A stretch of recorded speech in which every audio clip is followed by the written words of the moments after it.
माथेरान नगर परिषदेचा ऐतिहासिक निर्णय. पर्यावरणास हानी करणारे पातळ व यूज अँड थ्रो रेनकोट पूर्णपणे बंद करण्याची मागणी नगरसेवक तथा गटनेते शिवाजी शिंदे. महाराष्ट्र रायगड जिल्ह्यातील सुप्रसिद्ध पर्यटकांच्या हृदयातील स्वच्छ व सुंदर प्रदूषण विरहित थंड हवेचे ठिकाण माथेरान.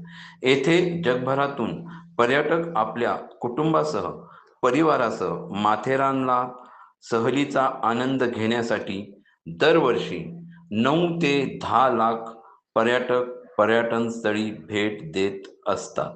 माथेरान येथे सर्वच ऋतूमध्ये थंड हवामान, माथेरानच्या लाल मातीतील घोडेस्वारी, हात रिक्षा व तुर्तास नव्याने सुरू झालेली ई-रिक्षा ही माथेरानची प्रमुख प्रवासाची साधने आहेत आणि माथेरानचे साईटसीइंग म्हणजेच पॉइंट्स पाहण्यासाठी पर्यटकांची अतूट गर्दी आणि महाराष्ट्रातील या पर्यटकस्थळी दरवर्षी अधिक पावसाची नोंद जास्तीत जास्त इंच होत असते आणि पावसाळ्यात माथेरानला सहलीचा आनंद घेण्यासाठी व माथेरानच्या पावसात भिजण्यासाठी येणाऱ्या पर्यटकांची गर्दी लक्षणीय असते आणि म्हणून या ठिकाणी अतिशय पातळ व पर्यावरणाला मोठ्या प्रमाणात हानी करणारे रेनकोट टपरीवर जागोजागी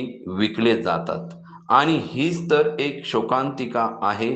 त्यामुळे यूज अँड थ्रो अशा पद्धतीचे रेनकोट वापरून पर्यटक रस्त्यावर, जंगलात व झाडाझुडपात टाकून देतात आणि हे दृश्य पाहण्यासाठी अतिशय दुर्गंधीदायक दिसते.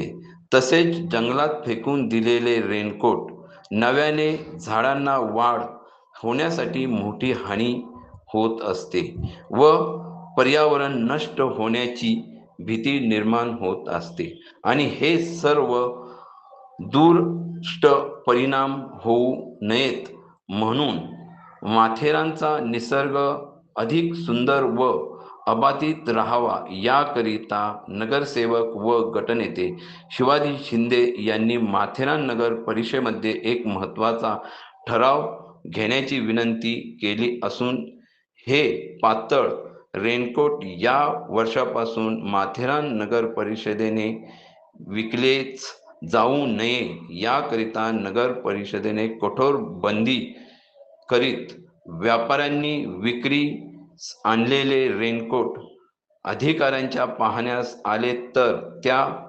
व्यापाऱ्यांवर कठोर कारवाई करण्याचे आदेश व्हावेत अशी मागणी शिवाजी शिंदे यांनी केली व नगराध्यक्ष चंद्रकांत चौधरीसह सर्वच नगरसेवकांनी यांच्या निर्णयानुसार सभागृहामध्ये या विषयाला मान्यता दिली असून स्वच्छ व हरित माथेरान दिसावे याकरता शिवाजी शिंदे यांनी पावसाळी हंगामामध्ये माथेरानला येणाऱ्या पर्यटकांना पातळ व यूज अँड थ्रो रेनकोट न वापरण्याची विनंती केली असून माथेरानचे पर्यावरण अधिकाधिक सुंदर व स्वच्छ राहावे अशी सदिच्छा व्यक्त केली आहे. चौफेर वार्तासाठी चंद्रकांत काळे, रायगड, माथेरान. माथेरान हे सह्याद्रीच्या पर्वतरांगेत वसलेलं महाराष्ट्रातील एक अग्रगण्य असं पर्यटन स्थळ आहे आणि ते इकोसेन्सिटिव्ह झोनमध्ये सुद्धा येतं. माथेरानचं निसर्ग सौंदर्य जर का अबाधित ठेवायचं असेल तर या ठिकाणी प्लास्टिकसारख्या वस्तूंचा वापर हा अधिकाधिक प्रमाणात टाळायला पाहिजे. माथेरानचं येणारं पावसाळी पर्यटन फार मोठ्या प्रमाणात अलीकडच्या काळामध्ये विकसित झालेले असताना या ठिकाणी प्लास्टिक रेनकोटचा वापर फार मोठ्या प्रमाणात विक्रेत्याकडून होतो आणि ते पर्यटकसुद्धा त्याचा मोठ्या प्रमाणात वापर करतात.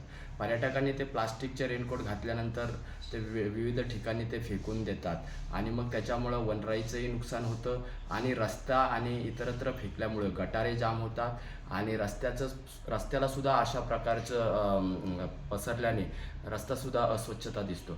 म्हणून माथेरान नगर परिषदेने अतिशय महत्त्वपूर्ण असा निर्णय घेतलेला आहे की येणाऱ्या पावसाळी हंगामामध्ये प्लास्टिकचा जे काय रेनकोट आहे ते न वापरण्याचा रेनकोट घेतलेला आहे. मी सर्व पर्यटक आणि नागरिकांना आवाहन करतो की माथेरान वाचवायचं असेल तर आपल्याला प्लास्टिकचा वापर हा टाळावा लागेल. माथेरान जास्तीत जास्त स्वच्छ कसं राहील या ठिकाणची स्वच्छता पाहून पर्यटक माथेरानकडे कशा प्रकारे आकर्षित होईल अशा प्रकारची भूमिका माथेरानमध्ये व्यवसाय करणाऱ्या सर्व स्थानिकांबरोबरच माथेरानच्यावरती अवलंबून असणाऱ्या सर्व नागरिकांनी घ्यावी अशा प्रकारचं आवाहन मी माथेरान नगर परिषदेच्या वतीने करत आहे. धन्यवाद.